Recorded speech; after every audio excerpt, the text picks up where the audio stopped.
Hey everybody, Fishman here. Welcome to the video. I know the last 2 Fridays I've been posting updates for the air pump build, but I suspect I'm beginning to bore you guys a little bit with all the machining videos, so I've decided to move those to every other Friday. That'll have one benefit in the sense that more progress will be done on the build and I won't have to drag it out too much. And also you guys get to see a bit more variety in the videos I put up. Which brings us to today's video, which is going to be about humidity control in your fish room, and pretty much in that case your whole house. I know it's only October, but at least where I'm living here, it is already dipping below zero at night, and once that starts to happen, you end up with condensation on your windows, like in the house, and that's definitely something you want to avoid. So I'm going to go through the steps I do to get my fish room ready for the winter, and of course in that case the whole house, and hopefully it'll help you guys out. I found there's only a handful of things that make a significant difference in the amount of humidity that's in your fish room, but after watching this video, if you guys have a couple things that you do that I haven't covered and that you find really work well for you, definitely leave them in the comments below. I really like to check them out because, well, air control in your house is really important, and a little extra moisture can lead to definitely poor air quality from molds and other things, and it's something that I take seriously because I have a lot of fish tanks. And that leads us to probably the simplest and frankly probably the most effective method, and that is simply lid your aquariums. If you can keep the water in the aquarium in the first place, most of your battle's already won, and it is, again, as I said, probably the easiest thing you can do. Over the last little while, I've experimented with a number of different DIY lids, and I think I finally settled on this one here as being the one I like the most. It has a number of characteristics that I really like. First off, it's modular.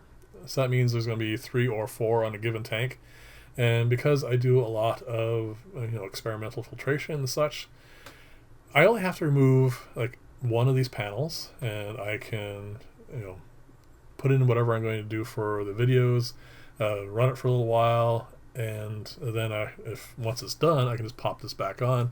I don't have to take off the entire lid, and because these are small, if it's a feature that I'm going to be putting on that's going to stay for a while, I can make a small one of these rather quickly and cut the holes that I need for that particular project, and then I can go on and of course when it's done put the old one back on. Now normally acrylic lids, which this is what this is, will deform. They warp over time and they'll curve, but I'm not entirely sure now. I'll have to go back through the video lists. But I think the first one of these I made is now over 6 months of age, and the curvature on it is actually really minimal. So that it's important because as they begin to curve, as the edges curl up, you end up not having as good a seal on the aquarium, and of course in that case you end up with that moisture getting into the air. Now, if you remember a little while ago, I also made a 2-foot version of this style of lid. And I'm finding that particular one is it's not as good. It is having a little bit of deflection. It's not significant at this point, but I figure long term, that 2-foot span is just going to be too much for the acrylic, even with these braces on it, to compensate for. So I've come up with a way of getting around that. I don't really want to get into too much detail in this particular video, but I am going to be putting pretty much what you would call a center brace down the middle of the tank. And then I'll be going to this style lid here. So the lid will not go from side of tank to side of tank. It'll just go from the side of the tank to that middle brace. And I think that should take care of that issue, and hopefully we'll see in time. But that's for a later video. Now this is something you're not going to hear from me too often, but you don't actually have to go to the extent of making your own DIY builds for aquarium lids. There are actually some serviceable commercial products, namely sliding glass tops. They're very good at keeping the moisture where it belongs. Now in the next clip I'm going to show here, I'm going to put these on the aquariums that they're going to go on. But I want you to notice the high humidity planters in the background, because they are a perfect example of what these things are actually doing. The lids themselves I had just put on, so there's no real moisture underneath them yet. But if you look at the planters as it's coming up here shortly, you'll see there you go. That is what they are doing. They're keeping all that where it belongs, which is in your aquarium. Now this lid here, I put this on here because I wanted to show you what a full lid looks like. But that's not usually what I do. I am going to take the two front ones that you're going to see here. Then they're going to go on the far end. And then the actual front part, I'm going to leave a gap. You can see one on the left.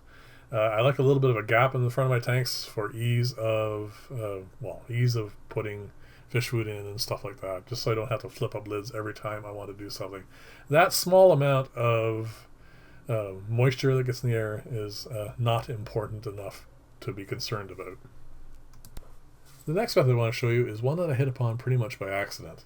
At that time, most of my fish room was centrally filtered, so all the water from the tanks would drain down into a number of sumps, and then what I would do is I would drop in 1 or 2 heaters into each of those sumps, and that would heat up the water, and then of course that would get pumped back up into the tanks, and that would heat the aquariums.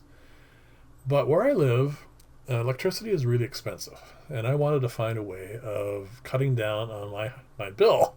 So what I did instead is I started heating the fish room itself. I used the house's forced air heating, and I would heat up the basement where my fish room is warmer than the rest of the house by just controlling the vents.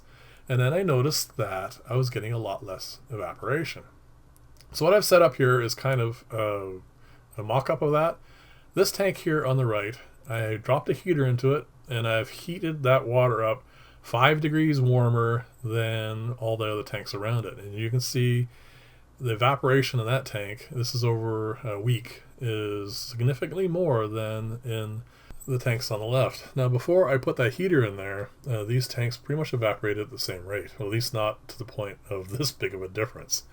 So that is actually a really significant way of changing how your humidity is controlled, and one I definitely would recommend. The last two methods I want to cover are pretty straightforward. The first one is this. This is a dehumidifier. I use it to keep the humidity in the fish room somewhere between 50 and 60%. And actually, once I hook this up to the auto drain system, I will be able to run it continuously. Right now, in the middle of the night, the reservoir fills up, and what happens, obviously, it shuts off. And that means in the morning when I come down, I have to empty it out and then get it running again. And then it's usually in high 60s, maybe 70 at that time. And then by the end of the day, it's down in the 50s again. So I want to keep that more regulated. And the last one is not really so much a control method for the fish room. It is a control method for the rest of the house. And that is, in my case, I close the door to my fish room. I keep that closed at all times. In your case, you could section off your fish room so that the humidity that's in there you can regulate and it doesn't get into the rest of the house. So that's pretty much the end of this video. If you guys have any other suggestions, definitely leave them in the comments below and let me know what you think. Like I said, this is something I try to keep a handle on as much as possible. And as always, if you like this style of video, please like and or subscribe. That would be greatly appreciated. And I will see you in the next video, and bye for now.